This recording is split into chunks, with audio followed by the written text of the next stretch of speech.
আসসালামু আলাইকুম। এখন রাত 10:30 বাজে। বড় ছেলে এই মাত্র বাসায় চলে আসলো। তো দেখেন, ওর বাবা বলেছিল যে আমার শঙ্করের মিষ্টি খেতে ইচ্ছা করছে। তো এই বড় ছেলে বাবার জন্য এই মিষ্টিগুলো নিয়ে আসছে। অনেক মজা, অনেক সুন্দর এই মিষ্টি, শঙ্করের মিষ্টি। মিষ্টিগুলো এগুলো ছানার মিষ্টি,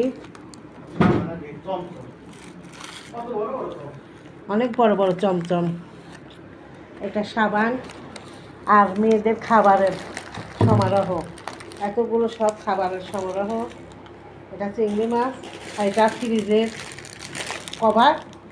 দেখুন তো কেমন হয়েছে। এটা ওভেনের কভার, এটা এটা ফ্রিজের কভার, এটা ওভেনের কভার। এটা ডিপ ফ্রিজের কভার, বড় ডিপ ফ্রিজ বাক্সের মতো কভার, আর এটা ওভেনের। তো কেমন হয়েছে বন্ধুরা একটু জানাবেন। আমার